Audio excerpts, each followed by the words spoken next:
Bueno, guardando las distancias con la parábola del buen samaritano, creo que Marcos Vidal hace un buen ejemplo con esta canción de lo que voy a intentar contar yo hoy. Él lo hace mucho mejor que yo, pero voy a intentarlo. Entonces, bueno, para los que me conozcáis un poco y al ver que voy a predicar sobre la parábola del buen samaritano, quizás pensáis, qué sorpresa, Lidia predicando sobre esta parábola. Y precisamente lo que pensé yo cuando Guille me propuso predicar este domingo, porque, bueno, pensé en la típica parábola que se ve siempre en la escuela dominical, incluso si hay personas que no crean en Dios, que han escuchado alguna parábola de la Biblia, seguramente sea esta. Y pensé, bueno, en realidad no hay mucho que sacar sobre esta parábola que no sepamos ya, que hay que ayudar a los necesitados, a la gente que está en menores condiciones que nosotros. Y por esta misma razón no me entusiasmaba demasiado que fuera la parábola.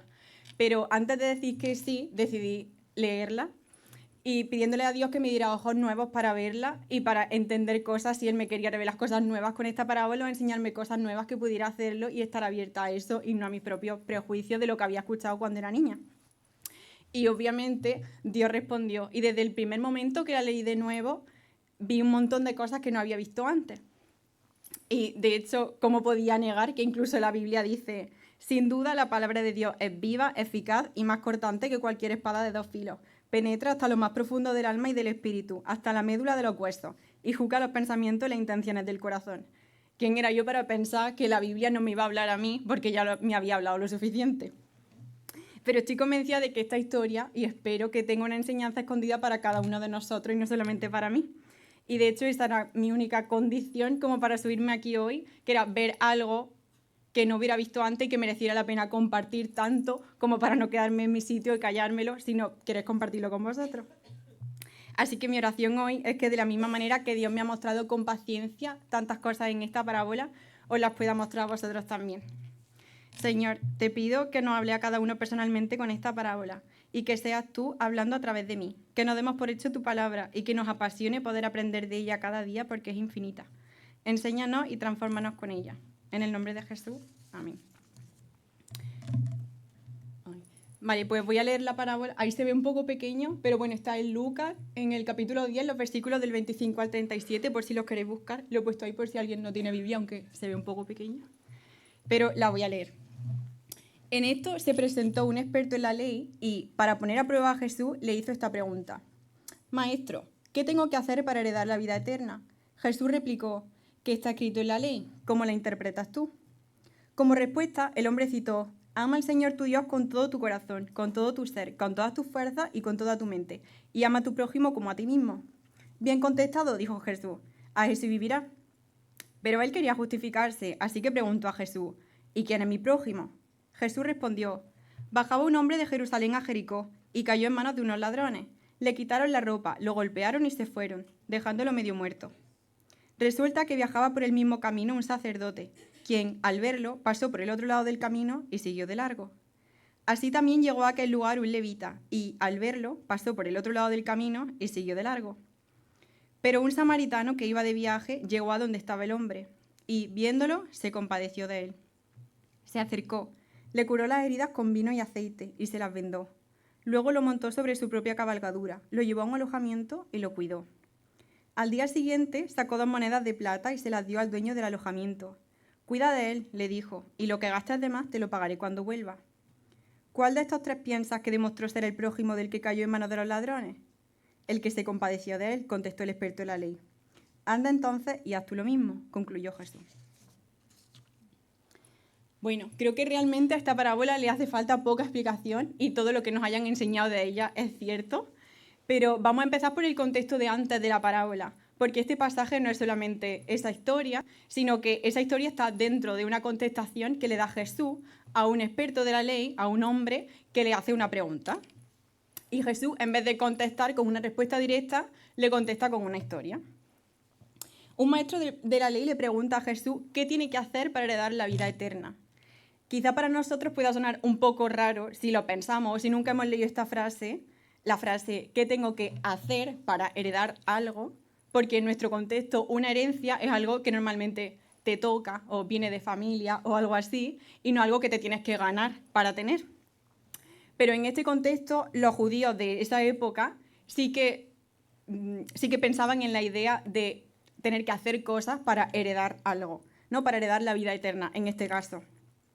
De hecho, si lo pensamos, en nuestra sociedad a día de hoy sí que tenemos un poco esa idea. Muchos pensamos, ¿no? Las personas buenas van al cielo. ¿Eso qué quiere decir? Las personas que hacen las cosas bien, las personas que hacen cosas buenas, van al cielo, o sea, heredan la vida eterna. Ese es un pensamiento muy común entre cristianos, pero también no cristianos, ¿no? Si hacemos cosas bien, vamos al cielo. Así que no está tan lejos de lo que pensaba este experto en la ley de hacer cosas para heredar la vida eterna. Y solo por dejar una pregunta, ¿qué es ser una buena persona? ¿O cuándo dejas de ser una buena persona? ¿O qué tipo de cosas malas o cuántas cosas malas tienes que hacer para empezar a considerar a alguien una mala persona, ¿no? Porque hoy en día casi todos somos buenas personas, no sé, es que veamos a alguien que es espantoso, que es un asesino, pero todos los demás somos buenas personas. En el versículo 25 nos dice que esta pregunta fue para poner a prueba a Jesús. La pregunta que le hace el experto en la ley no es por curiosidad. Hay otras conversaciones en las que la gente le hace preguntas a Jesús porque quería saber su opinión sobre algo, porque de verdad respetaban su enseñanza, pero en este caso la pregunta que le hace es como para pillarlo. Además, el contexto de esta historia es en un grupo de gente, no es una conversación íntima entre el experto en la ley y Jesús, sino que está en un grupo de gente. Así que este experto quiere poner a prueba la enseñanza de Jesús y ver si lo puede pillar, si lo puede hacer quedar en ridículo.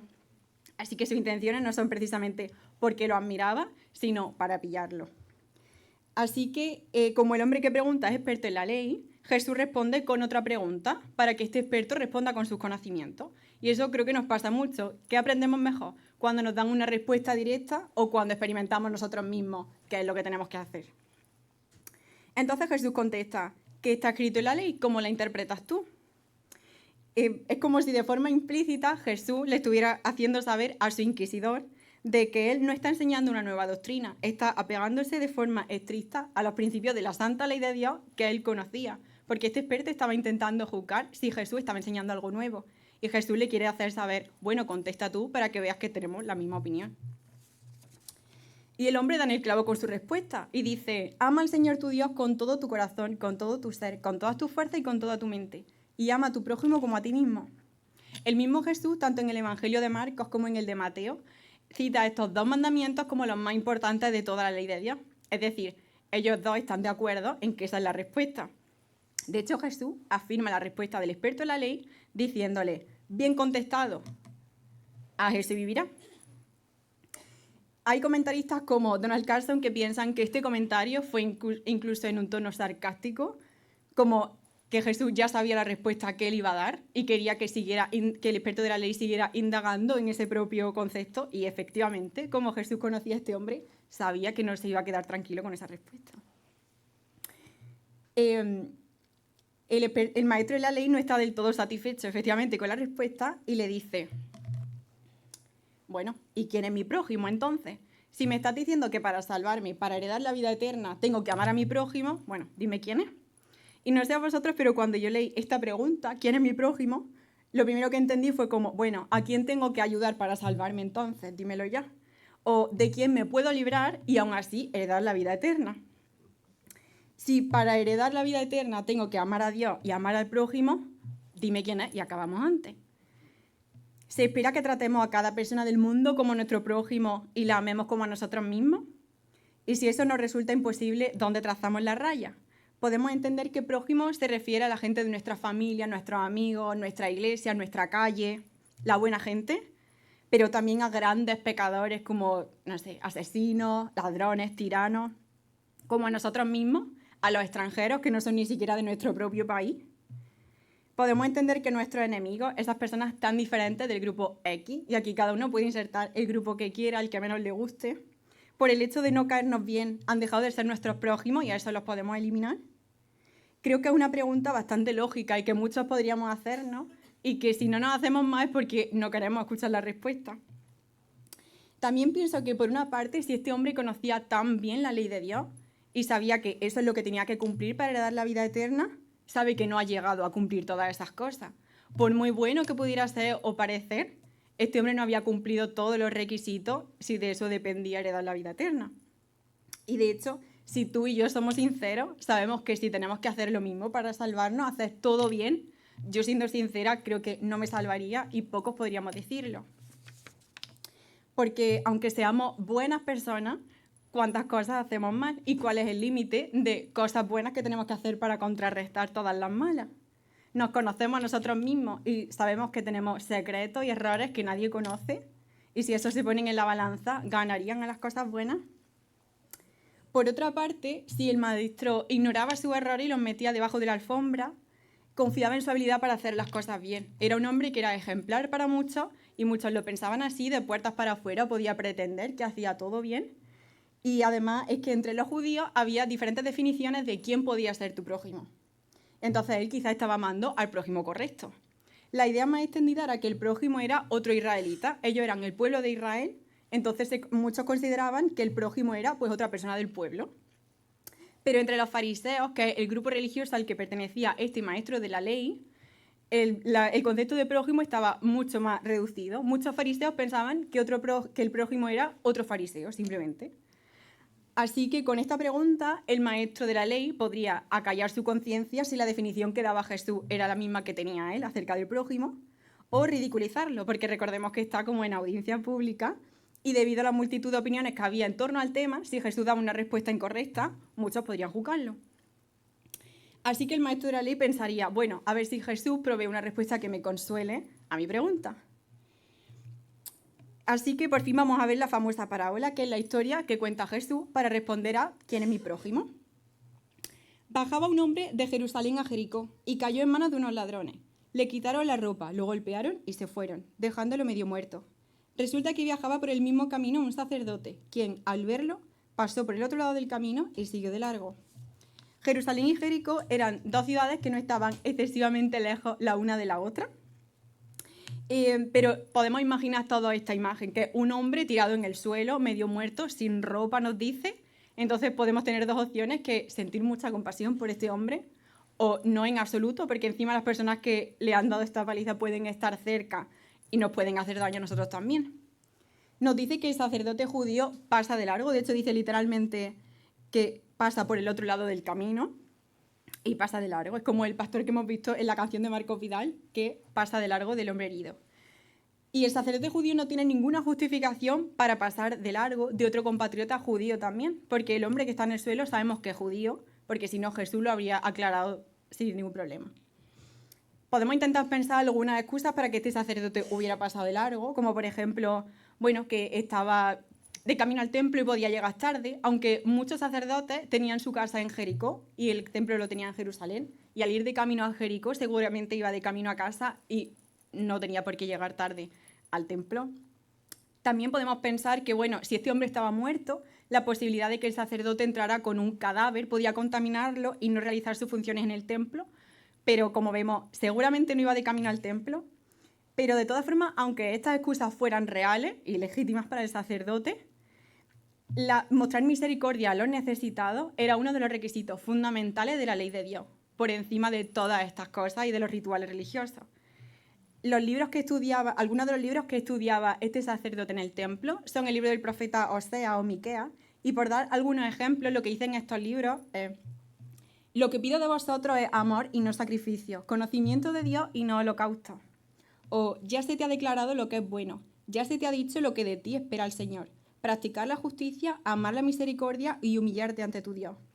Estos son solo algunos de los ejemplos de lo que el sacerdote y las personas que servían en el templo estudiaban. Es decir, que aunque hubieran tenido una gran excusa relacionada con su trabajo religioso, amar a las personas y mostrar misericordia por los necesitados estaba por encima de todas ellas. Y la historia continúa. Así también llegó a aquel lugar un levita, y al verlo, pasó por el otro lado del camino y siguió de largo. Un levita era alguien que se dedicaba al servicio del templo también por debajo del sacerdote, pero como estamos viendo aquí que pasa de largo, no por eso mejor que el primero. Estudiaba las mismas escrituras y tenía los mismos deberes para con los necesitados. Entonces tenemos que estos dos hombres religiosos, estudiosos, ejemplares seguramente para muchos o en otras cosas, se niegan a ayudar a otro compatriota judío. Y por si fuera poco, ahora llega un samaritano. Pero un samaritano que iba de viaje llegó a donde estaba el hombre. Parece que las cosas solo pueden empeorar en este punto. Y es que, por dar un poco de contexto, un samaritano simplemente era una persona de Samaria, que es una región de Palestina, pero judíos y samaritanos eran enemigos. Solo por poner algunos ejemplos de esta enemistad, en el Evangelio de Juan nos cuentan que muchos judíos insultan a Jesús llamándolo samaritano, y Jesús era judío. O sea, se usaba la palabra samaritano como un insulto en este contexto.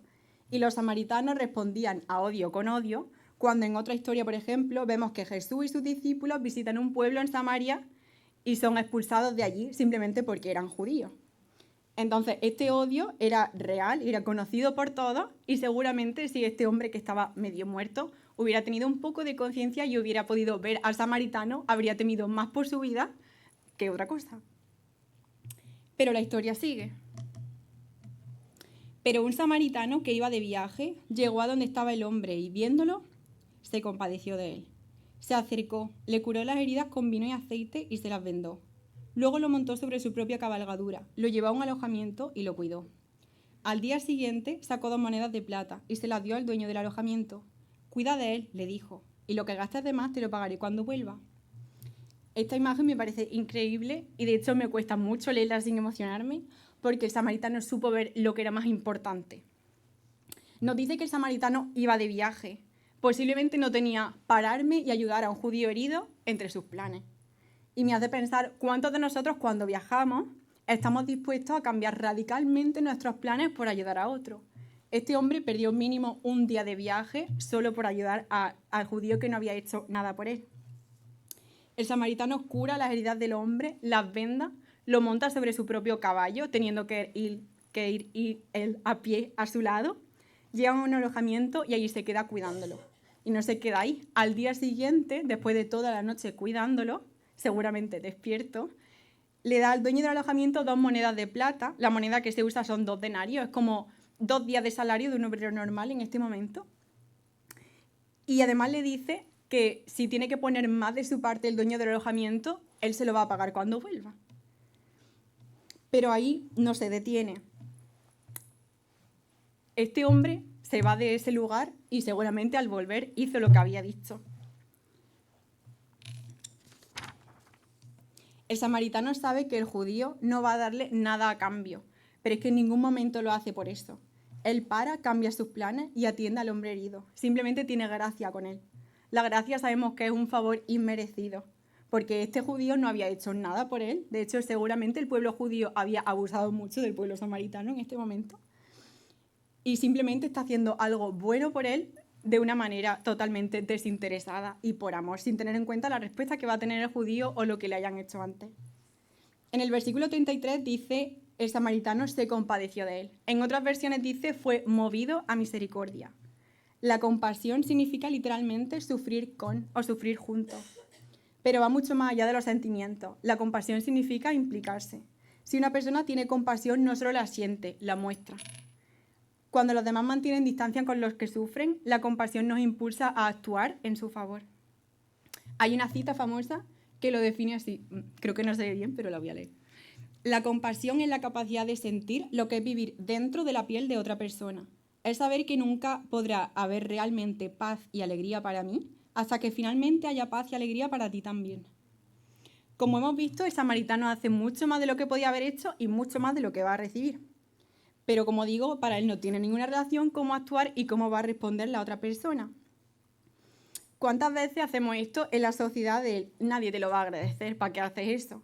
Que esa persona no te va a dar nada a cambio, que nadie va a ver lo que hace, que nadie te va a dar las gracias por eso, y que esa persona no tiene cómo devolvértelo. ¿No dice Jesús, si amáis solamente a quienes os aman, qué recompensa recibiréis?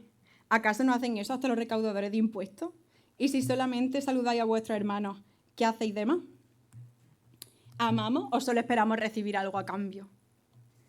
Entonces la historia termina y Jesús pregunta, ¿cuál de estos 3 piensa que demostró ser el prójimo del que cayó en manos de los ladrones? El que se compadeció de él, contestó el experto en la ley. Anda entonces y haz tú lo mismo, concluyó Jesús. La palabra prójimo viene del latín proximus, que significa más cercano. Jesús aquí quiere enseñar al hombre que un samaritano, que en ese momento para el hombre seguramente era la persona más diferente, alejada u odiada por él, era su prójimo, era su persona más cercana. Nosotros lo podemos llevar a nuestro terreno sin problema, como hemos dicho antes, con cualquier colectivo que nos dé rabia u odio, cualquier partido político, ese vecino, esa persona, ese compañero de trabajo. esa profesora, lo que sea, escoge a la persona que menos te gustaría ayudar, pues esa es de la que está hablando el prójimo de la historia. Y si ese es tu prójimo más cercano, como dice la definición, cuanto más todas las demás. De hecho, en este caso, el samaritano, que era, como hemos visto, el excluido, el marginado, del que abusaban, es el que ayuda al judío. ¿Cuántas veces nos comportamos así con las personas que abusan de nosotros? Y de hecho, Jesús no nos pide nada que Él no haga. Él no dice, Él es tu prójimo, veis lo mismo y Jesús se queda aparte. No. Solo por poner un ejemplo similar a este, en el mismo contexto de la enemistad racial entre judíos y samaritanos, hay una historia en el Evangelio de Juan que nos cuenta cómo Jesús, siendo judío, se acerca a una mujer samaritana, entabla una conversación con ella, y ahí hay dos estigmas, que la persona es mujer y samaritana, eso ya estaba visto muy, muy mal. Y no solo hablan y conversan un rato y Jesús le ofrece su compañía durante ese rato, sino que le ofrece lo más importante y lo mejor que le van a ofrecer a esa mujer nunca, que es el agua de vida y la salvación. Podemos pensar, bueno, quizá esta mujer no había tratado mal a Jesús y por eso Jesús no tiene que responder de la misma manera. Pero Jesús hace algo mucho más grande para demostrarnos su amor al prójimo, a cualquier persona. Y es que Jesús vino a amar y a morir por pecadores. Y los pecadores somos ofensores directos contra Él y contra su Padre. No hay nadie que pueda ofenderte más a ti y a mí de lo que nosotros hemos ofendido a Dios. Cuando al comienzo de la historia el maestro de la ley habla del mandamiento más importante y el primero que cita es: ama al Señor tu Dios con todo tu corazón, con todas tus fuerzas, con todo tu ser, con toda tu mente. Esto es así porque, entre otras cosas, cualquier pecado que cometamos, cuando mentimos a alguien, cuando engañamos, cuando robamos, cuando tenemos una pelea, cuando nos creemos mejores que otra persona, a la primera persona que ofendes es a Dios. Después, por supuesto, ofendemos también a más personas. Pero cualquier pecado es una ofensa directa contra Dios. Y si Dios vino y hizo eso por nosotros, que somos sus mayores enemigos, ¿quién somos para hacer lo contrario? El hecho mismo de que Jesús creara y relatara esta parábola no muestra, uno, qué clase de Salvador es, y dos, qué clase de persona quiere que seamos nosotros, pero no nos pide que hagamos esto solos. Al comienzo de la historia, el maestro de la ley hace la pregunta: ¿qué tengo que hacer para heredar la vida eterna? Él estaba seguro de que si hacía una serie de cosas bien, podía llegar a heredar la vida eterna. Pero nosotros sabemos que eso es algo que toca y que una herencia es algo por familia, que no es algo que podamos hacer méritos para ganar, por lo menos normalmente en este contexto.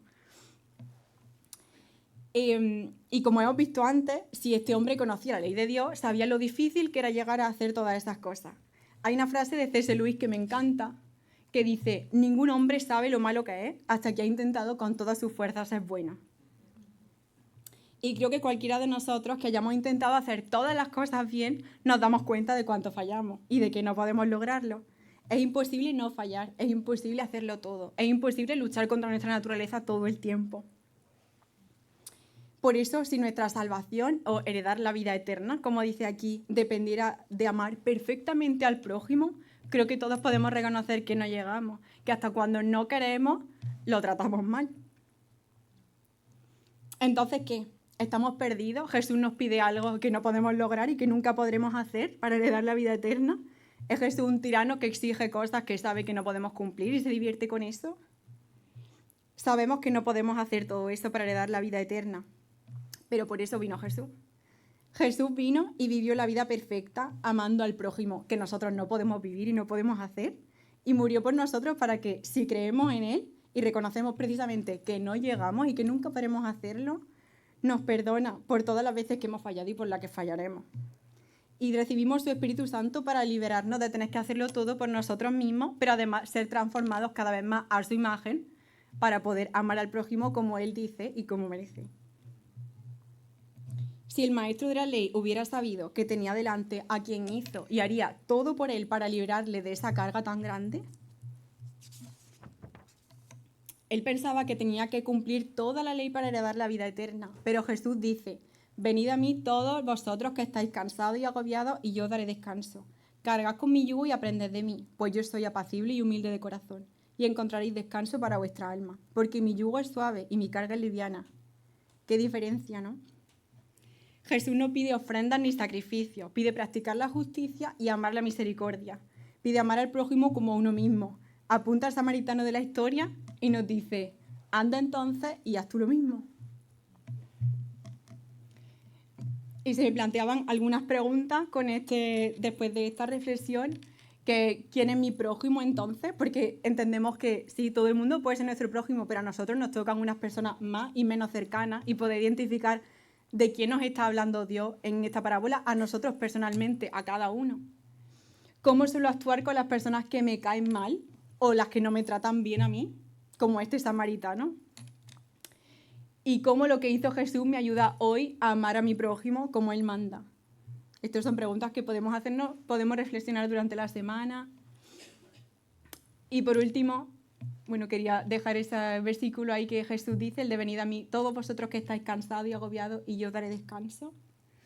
Y por último, pues bueno, oro porque Dios no nos deje indiferentes ante el sufrimiento ajeno, que nos incomode, y que no nos deje solamente sentir compasión, sino que nos mueva a misericordia y nos haga actuar. Que nos ayude, como dice este samaritano, a ver lo más importante sin importar cambiar nuestros planes, porque sirvamos a un propósito mayor. Amén.